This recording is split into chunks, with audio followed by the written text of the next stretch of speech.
Hello, everybody. It's the second week of the Pirate People podcast, and I'm Rick Cole of North Central Missouri College's Pirates Digital Media. Welcome. Well, first week of classes have come and gone. Our first ever podcast was last week. When I listen to podcasts across the internet, I hear a lot, especially at the beginning of the podcast, a lot of chest beating and excited talk about how many subscribers and listeners and all that. I just want to say here and now that our aim for this podcast is not to reach tons of people, but to reach people who have an interest in getting to know North Central Missouri College people and the good people that make this place tick, getting to know them personally, getting to know them a little bit deeper than you may have known them before. I always say of our Pirates Digital Media Productions that we're not a broadcast, we're a narrowcast, which means we reach an audience that loves North Central Missouri College, wants to see it succeed, and kind of fits that shareholder title that gets bandied about these days. So that's what we're all about here. But that being said, I am excited to say that the Pirate People podcast is now available not only on the Pirate Digital Media YouTube site and on Buzzsprout, our host website, but it's also available now on Spotify, iHeartRadio, and Amazon Music. Well, coming up today on the podcast is business instructor Sarah Byrd, who's truly one of the best people I've come across on campus. First, though, some news and notes from around the Trenton, Missouri campus.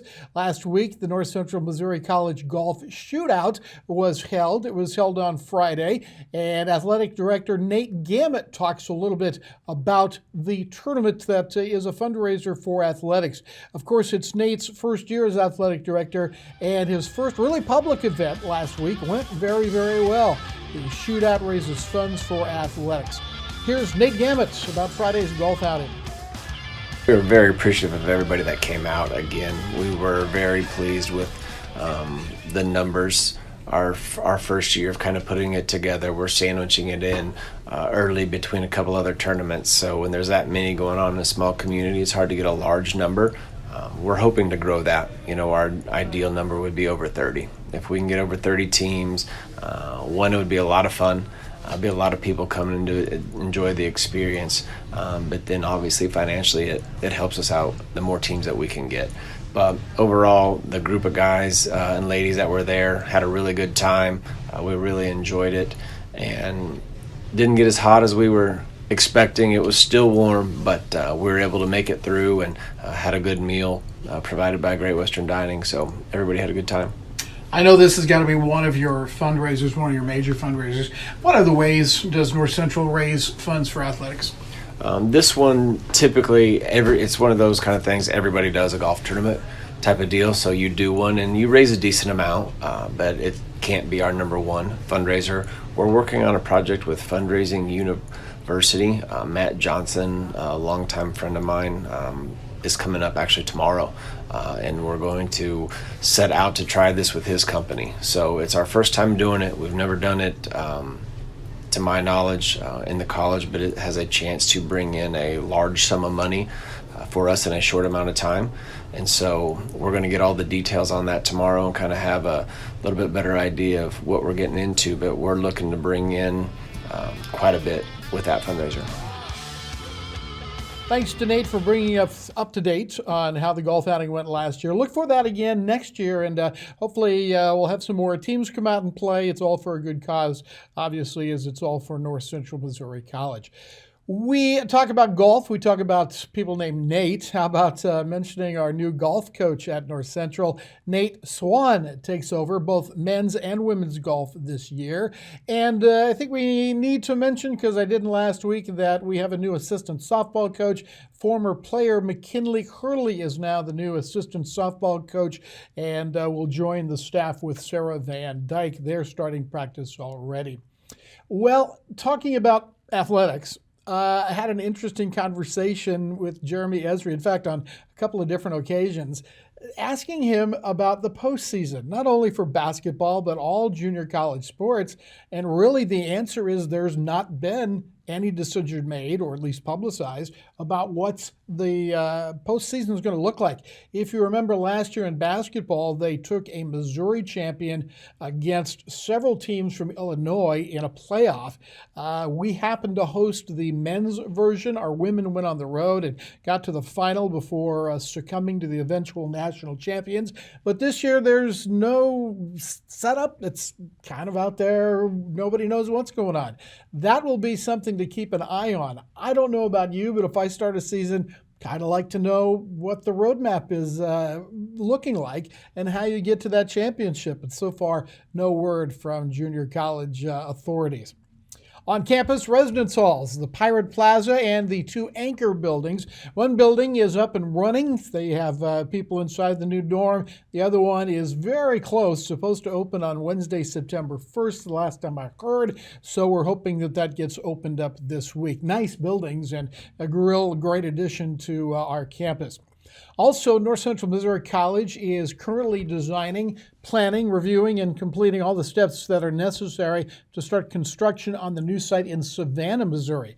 North Central is currently working through the environmental review process, and they plan to start the bid process in October.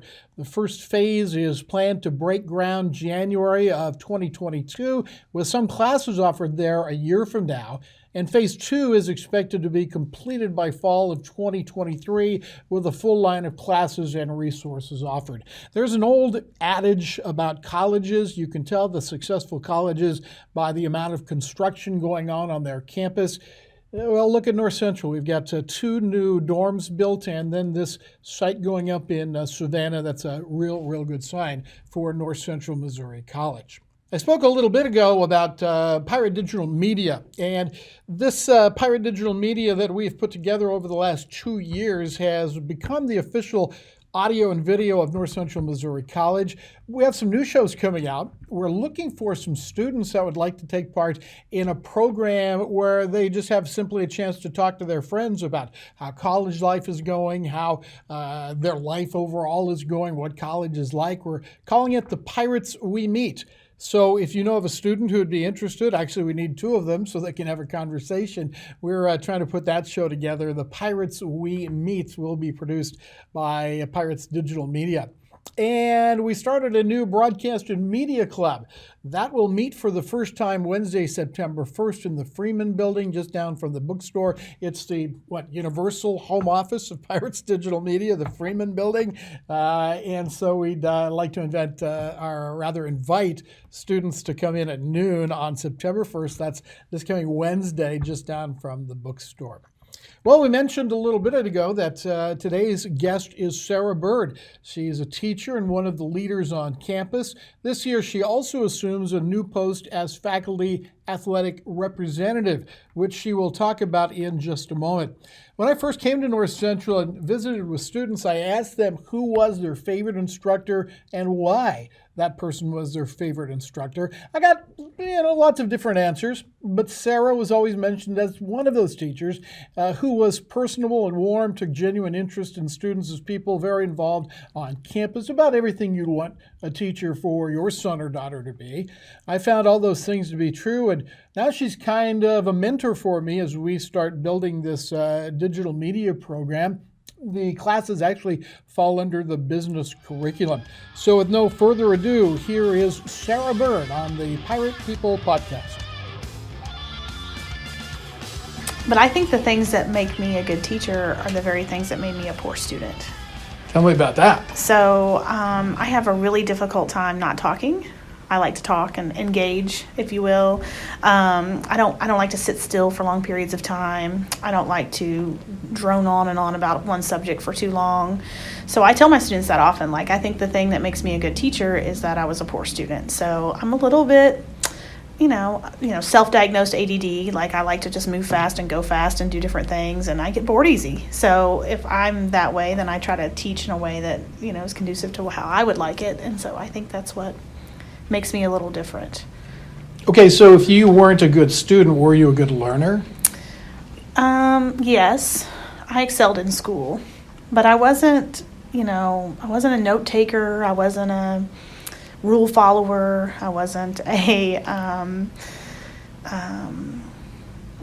was kind of a smart aleck, I think. So like my friends on Facebook that I grew up with, and it's funny for my students to be on Facebook too, because they're like, oh, it's funny that they make comments like that. But I was kind of like, yes, I excelled at school, but my brain just works different than I think like a traditional classroom is set up for. Right. I'm a very kinesthetic learner. Like I need to be touching, moving, going, doing something. Otherwise, I'm just bored. So I think my, boredom is what makes me engaging, if that makes sense. Yeah. I do like the personal connections too. I don't want to downplay that, but How do you take all of that you just said and make yourself into a good classroom teacher? How does that apply to what you're doing now? I think my lectures are more interactive.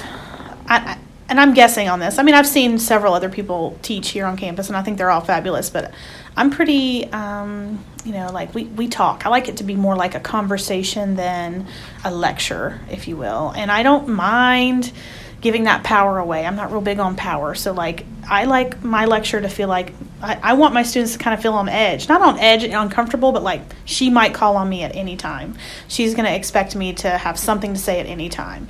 So, and I've been doing it long enough now, like in a lecture, if I have, different objectives, and I know kind of where the students are going to struggle. So we start talking about just vocabulary and words and like, what does that mean to you? And we just build. And I think it's more interactive, I guess. So we're into school for a week now. This is week number 2. What do you see in freshmen year after year in the first week or two what help do they need? What areas do they need to be comforted in, I guess? What do you see in freshmen? Well, fall is my favorite semester for a lot of reasons. Number one, I think that everybody's a little bit nervous, and I like that. I like that nervous energy. Like they are more excited, they're paying attention to the details, and I think that that's fun, and it's a good conducive environment to learning a lot of stuff. As far as shortcomings when students come in or things that they need to like work on is probably just 2 things, like reading instructions and following instructions and just computer savvy. Students think they're computer savvy when they come here because they've like maybe worked in Google Chrome or maybe they've done some limited things, but we don't ask you to do any of that. I'm asking you to do these other things, and I need you to kind of roll. And I think for a lot of students, it's overwhelming, especially in the first week. Now, having said that, in the third week, it's going to be old hat, and they get so much better so fast. So that's kind of fun to watch, especially in the fall, like getting into our LMS and getting into Cengage and starting to use all those resources and just navigating all the different things that we do. So, but I think the first week is scary. I don't know. Why business teaching? Why'd you go into that area? Well, so I didn't want to be a teacher. I went to college, and my grandparents raised me. My grandmother said, "You're going to be an excellent teacher. You should be a teacher. You should be a teacher." And I kind of felt like it was sexist. I felt like everybody, told the girls you should be a teacher, and I didn't want that. So my grandmother kept telling me, yes, that's what God intends for you, and I just said, no, I want to be rich. That's what I thought. So I went to college and it's not possible to do both in teaching. Well, it's true. I went to college, and I remember taking my first education class, and because I didn't know what else to do, so I became an education major. And I went to my first education class, and it was a class on bulletin boards. I remember that. I don't remember the title of the class, but bulletin boards was our first thing. And we had to go to this lab, and you had like a board, and you were supposed to like put up a bulletin board. And I was just in there, and I thought, man, this is not for me. This is not me. So I dropped out. I dropped out of the program. Could not do it. So I became a business major. So like so many of our students, I became a business major because I didn't know what else to be. So I had to do a lot of like career outlook stuff and like talk to a lot of people to finally figure out what degree I was supposed to do. So I did get my degree in agricultural business. Right. That's my undergrad. Right. And I got my master's in instructional technology, and here I am a teacher. So I feel like my career path is really crooked, and I'm really happy about that because I just have worked so many different jobs, just in that time period of like college and high school. I worked a lot of part-time jobs and just different things. And I even graduated and then worked in HR for a few years before I became a teacher. And, those experiences I still talk about in my classroom today. Yeah. And I think they really do kind of help shape you and make you more effective in the classroom. I talked about this last week, but there's a big difference between learning, lifelong learning, and being instructed or being a teacher. I think that's one of the things we do is we teach these younger people as they come in, not only your course material, but a lot about life and a lot about the way, like you said, following instructions, read the manual will help you in life a lot. Yeah, my big lecture today in my comm class was all about knowing yourself. I didn't know myself when I was 19 or 20. Yeah. I didn't know anything about myself. And I know that sounds really weird, but just like figuring out what are your strengths, what are your weaknesses, how do other people perceive you? All these things are really important because if you're going to market yourself, which is what you do when you go look for a job, you need to know what to market. And I just think we kind of like amble along through high school. Like we don't really think about any of those things. So I think that's maybe another thing. I like to give a real world approach and like really talk about my experiences and say, hey, like if you think about this now, because I didn't learn this till I was 28 or whatever. If you think about this now, think of all the things that you could do. And back to the question about why students like my classes, I think I'm just really honest. I'm okay to be vulnerable. I'm okay to tell them where I've messed up. I'm okay to let them have my mistake as an example of what not to do. And I tell them where I'm weak and I tell them where I'm strong, and it's okay. I think we also put a little pressure on kids, especially in high school. Like you got to be perfect. Like you got to be straight A. You got to be so smart. You got to do this and that. And like the reality is we all have strengths and weaknesses, and it's okay. Right. So that's what I think. How many years have you been at North Central? This is my 17th year at North Central. Has there been a highlight? Has there been, one year or one event or one moment that really stands out you can tell us about? One moment. Gosh, that's like the songs that they asked us for last week. That's I right. can't pick one song. I can't either. I can't pick one moment. I'll start crying if you ask me to tell you specific moments because, I also tell my students, like, if you figure out what you're supposed to do with yourself, like, what is your niche in life? Like, what are your gifts? And you can find a job that aligns with that, then, like, you're truly blessed. And I feel like I'm meant to be here. I feel like I'm meant to be teaching at this college, this group of students. And so I can give you probably 50 different examples of students that I've taught throughout the years that, like, I stay in touch with and we talk and I mean, gosh, they're men and women married with children, by now and doing these really cool things. And I get to be just a small part of that. So I just feel like those moments are huge and they just keep coming back, like all the time. So I can't say one, but something popped into my head. I think you told me it must have been maybe a year ago or more about a student that you didn't particularly get along with real well. I think you kicked him out of class or something like that? Tell you know the story I'm talking about. Tell me a little bit about that if you don't mind. You don't have to mention any names. Oh, yeah, no, it's fine. If he listens to this, he'll get a kick out of it too. So I just have buttons, and I think if you work with me for a while, you'll know what they are. Okay. Like, I'm really big on respect. Like, I don't disrespect anyone, and I expect not to be disrespected. And so when I interpret your behavior as disrespectful, I just don't tolerate. You're done. You're out. And if I ask you to leave, you have to be invited back. That's just kind of my policy. I think in all my 17 years here at NCMC, I've maybe kicked 3 students out of class ever. But this particular student, I kicked him out of class, and I was really upset. I was really mad. And he came back and talked to me, and we had a really good talk. We hugged it out, and then the semester was over. The following spring, I saw him on my roster, and I was shocked because even though we had mended fences at the end of the semester, I thought, oh, you're going to take my class again, like we're going to do this again. And I just called him into my office the first day of class. I said, I'm just surprised you took my class. And he said, well, I really enjoy you. I really enjoyed your class. And we ended up having another long talk and reflecting on everything. And he just kind of was like, you've been the only person that really made me grow and learn. And I think part of our conflict was our similarities. Mm-hmm.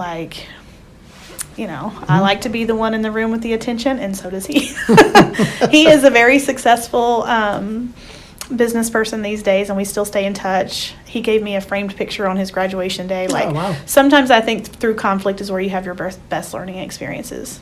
But again, you can't be afraid of it. You can't be afraid, and much credit to him, he wasn't afraid of it either. So I think that was a great learning opportunity, and honestly, everybody in that room learned something from it. Yeah. So. But Sarah, that's what I was talking about. That's the kind of thing I had heard about you is that you can, that's being pretty human. And Sure. there are, and you know there are, a lot of teachers that have the power thing going on. They have to control everything that goes on in the classroom. Maybe not so much at the college level, but at the high school level where these kids just were. And now it's a little bit more free. It's a little bit more give and take. Right. I agree with that. I think, the high school teachers and with all due respect, they have to be that way probably. Like, this are the rules, and I have to enforce these rules. And, here at college, I think you can kind of take the rules and throw them out the window. Yeah. Syllabus week was last week, and we go over that. And I say, I want to treat you like an adult, and I want you to treat me like an adult. And adults don't treat each other this way. These are not the things that adults do, and we have to teach them that. That's where they are in life. And so I'm not going to give you all these silly little rules and 3 things to remember. I'm going to treat you with respect, and I expect the same back. And I have never had any trouble. Not really. Yeah. In attendance, I said, it's like a job. If you're not going to be here, you need to call me for whatever reason. Doesn't matter why. Doesn't matter why we call in sick. If we're sick, we're sick. And let me know. And if you don't, then you just miss out. It's easy. I'm not trying to trip you up here, but I've got to. I want to you know. are. No, I'm really not. In the classroom, what's more important, patience or persistence? Oh, I think that depends on the student. Some students do need lots of patience. They need you to give them patience. They need you to be patient with them. And some students need to persist. That's like, what's better in life, patience or persistence? Well, Right. Probably persistence if I had to weigh one or the other. But I think what students need from me sometimes is patience. They need someone to believe in them. Everybody gets there at a different time, and you can't, maybe they need you to wait, Right. on them. Everybody develops in a different Right. way. So. Yeah, for sure. But for a student, I tell them 80% of it is just showing up. Showing up and not being a jerk. That's the key to life, really. Yeah, it is. Come to work and be somebody everybody wants to work with. Yeah. And if you can master that, you can be successful at whatever you want. Right. Everything else is easy. Those are the hard things to teach and to learn, I think. Yeah. Agribusiness was your major and your degree. It was. What would be your job if you could just, you could do anything, no consequences, you could just up and go do something different? I don't want to do anything Really? different. I really don't. I think I'm meant to be here. I have had a really stressful summer. I've got a lot of personal things going on. My husband had asked me the night before school started, are you nervous about going back to work, or you don't want to go? We've got so many things going on Right. at home. And I said, I cannot wait to get with my students. When I walk in that classroom with my students, I forget about everything else. It's just fun. Yeah. I originally decided to be an agribusiness major because people had identified me as a speaker. Oh, you're a good talker. You should go into sales of some sort. Mm-hmm. And so I was going to be like a chemical sales rep and make lots of money. That's what I wanted to do. My family had a farm, and so they were, you can manage the farm and you can, do some sales and life will be easy and good. And just my career just never took me there. Right. So Yeah. I don't have any career envy. I don't want to do anything else. And maybe that sounds unambitious, but I just, like I said earlier, I just truly feel like I'm where I'm meant to be right now, for sure. One of the fascinating things you touched on just a second ago is that ability to just get lost in the moment when you're in front of a class. Yes. Tell me a little bit more about that, because I think that's immensely interesting. It's hard to explain. And I told my students last week, we were talking about being professional, and I said, I'm having a really bad week. And one of my students snapped his head up. He goes, you don't seem like it. Yeah. I'm like, well, it's because I'm genuinely happy to be here. So it's to me, our student athletes, if you see a student athlete on campus, maybe walking to English class or math class or whatever class, they might be slow moving and kind of act sad and I'm like, man, this kid doesn't want to be here. But you go and watch them at a basketball game, and I'm so impressed with how fast they are and just their tenacity and just how they're getting after it. And I'm like, wow, there's a difference between where you're meant to be and where you don't want to be. Just body language and I just feel like the classroom is where I'm meant to be. So it's really easy. Everything kind of falls away, and I just love it. I know I sound like a total cornball, but I do. Well, I do just love it. I think anybody that knows you knows that you're you're sincere. Yeah, I just think it's what I'm supposed to be doing. And it's supposed to be this age. Like, I think if I had to teach first grade or second grade, I just wouldn't make it. I just can't do it. I mean, I think I'm just in the right place at the right time.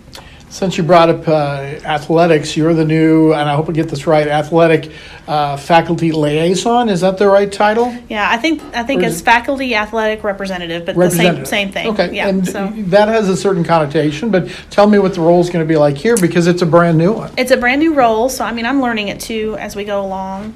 I think that it is just a bridge between the student athlete and faculty. So, the student athlete has challenges that are unique to them. College is a lot. There's a lot of work. We expect a lot of different things. And then, the coaches expect a lot of different things. And so they have a coach to kind of help them navigate through the athletic part. And they have teachers, but they have 10 or, whatever different teachers. And so I hope to be the person that bridges the classroom part. And a lot of it, to me, is just being more proactive with student athletes, like giving them tips and tricks on how to manage this, really big schedule that they have and big workload. And then also on the flip side of that, hopefully I can represent student athletes to faculty and say, they did get home at 2 a.m. this morning. So if they come in a little sleepy, it's not you, it's maybe, these things that they're trying to manage. So just bridging that gap between two worlds, I think. So, how were you approached about that job, and why did you accept it? Well, I accepted. Well, I was approached by our new athletic director. It's just an initiative I think that he wanted to do. I'm not sure why. You'd have to ask him, I guess. But I think this is something that I've tried to do anyway for my business students that are athletes. I feel for student athletes. I do. They have a lot more to manage than a lot of students do. And I sometimes think they get overlooked. I mean, I think people think they don't understand what's going on with them. They just understand what goes on in their little time window of 8 to 9 a.m. Monday, Wednesday, Friday. I try to see the whole person maybe and see. I don't know. You'd have to ask Nate that question. What was your second part? Why'd you take it? I took it because the students are my favorite part of the job. And I am in year 17, and so sometimes adding something new, even if it's not a paid position or a position of power or anything, it just gives you a little spark that you need to keep things fresh and keep things going. It just makes you better. So I'm sure those student athletes, by May are going to have a lot of things to say to me that will make me better in my classroom. Yeah. Speaking of athletics, now again, your kids are pretty athletic, aren't they? You've got some already been through high school athletics and college athletics, and still some to go. Yeah, I think maybe that's why I'm a good fit for the FAR position, because I have a son who played college sports and kind of listened to him and his different challenges. I have a student that just graduated high school who played 3 varsity sports and was pretty successful, and then I've got a 9th grader and an 8th grader who are both pretty sports minded. So we're a pretty athletic family, and I like sports. We just like it, so that's what we do. You were telling me a story before we started recording about Friday nights. With your freshman son who wasn't going to play varsity, you didn't think? Right.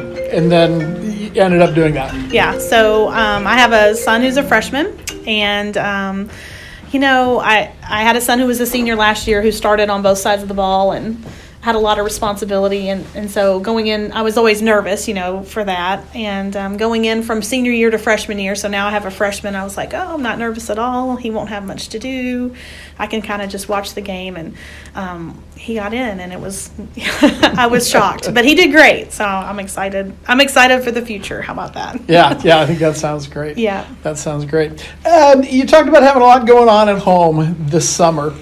But what was it, a year ago when there was something really big happened to you? And I think some people know about it, but some people may not. And that, of course, is, talking about the car wreck that you were involved in. And right. So that complicated your life more than a little bit, I'm sure. Yes, it was actually the night of a district basketball game for my son, or conference. It was conference championship game. So I was heading home from work after a meeting about 5 or 5:30, and I was heading on Highway 6, and like I do every single day, had my cruise set. I think it's 66. Don't call the cops on me. And the person coming in the oncoming lane was ill, and he just passed out, I think, and then came right over and hit me head on. So I flipped, end over end in a head-on collision at a pretty fast speed.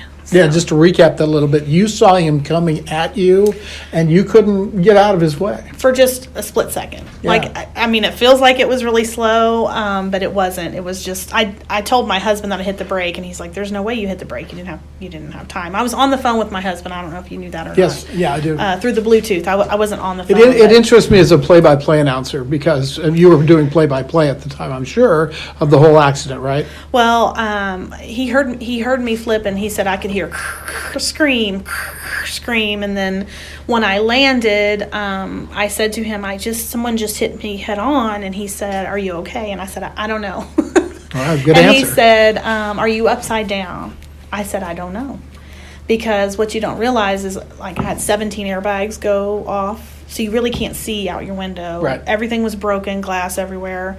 The dust from the airbags were in my eyes, so my eyes were watering and burning.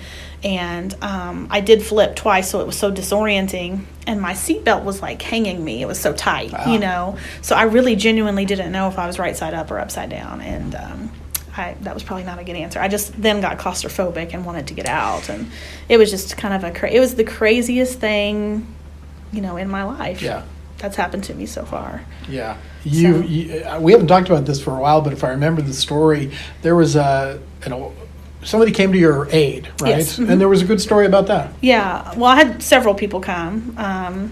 And I wish I remembered their names, but I knew them for a minute because I don't know them. Sure. But they were strangers, really. But one man came and helped me cut out of the car because you have to cut those bags off. Like, there's strings and airbags and stuff. So he cut me out and helped me get out and helped me get my purse and get my phone and those things. And the other gentleman that hit me head on was, in far more need of medical attention. So everybody was focused on him as they should have been.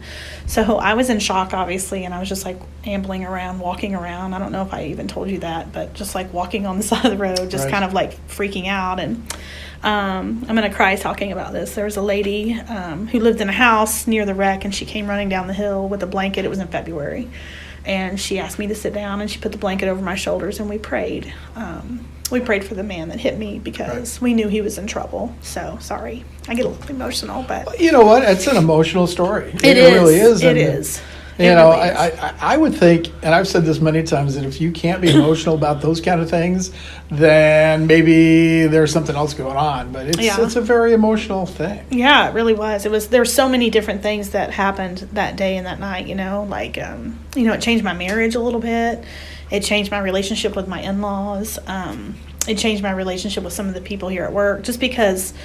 you don't walk around going like, "Oh, you mean so much to me." I just love you so much, but like when something like that happens, like some of my coworkers called me crying. Like, I thought you were really hurt, and I was really, really upset. And like, I just wanted to tell you these things that you mean so much to me, and thank you for being such a great friend, or like whatever it is. And so it was really kind of a humbling experience, I guess, so. Before we go any further, you said they thought you were really hurt.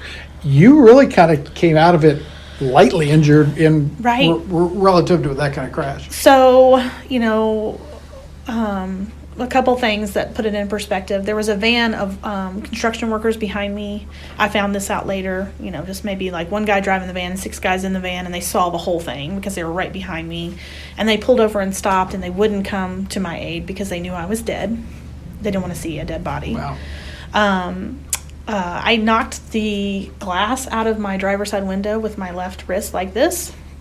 And, if you've ever tried to break that glass, no, it's hard. Good luck. Right, not like the movies. Right. And when I got out and I was walking around, my wrist was like just huge and swole up. And they said, "Oh, you must have broken your wrist." So they, stabilized that. And I was walking around after the wreck. I didn't have one scratch. I didn't have one cut. I didn't break a collarbone. All these things that are kind of typical of car accidents. And so we went to the emergency room here in Trenton. And, of course, I was talking, and they had me strapped down. They thought maybe I had broken my neck, because it was such fast impact. And they wouldn't let me move until they did a CAT scan and all these different things. And so they had strapped me down. And the doctor in the ER kept saying, like, I think we need to run this test again because there's just no way at that speed and that impact. And of course, my husband was there showing him a picture of the car, that you're not injured. So they did everything twice, I think, that night.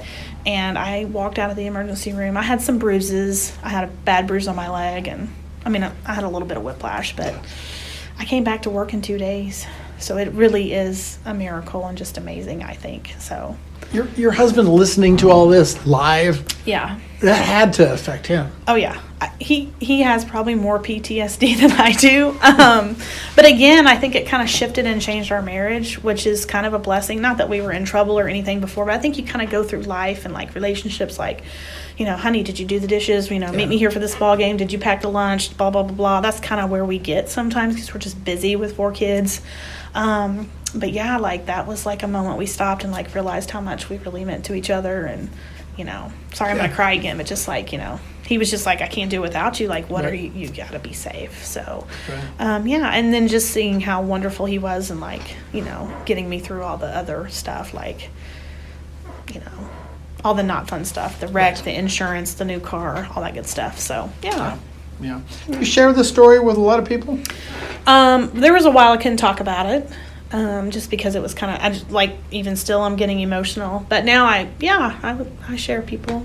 Do you think it would help people if, they had gone through something similar?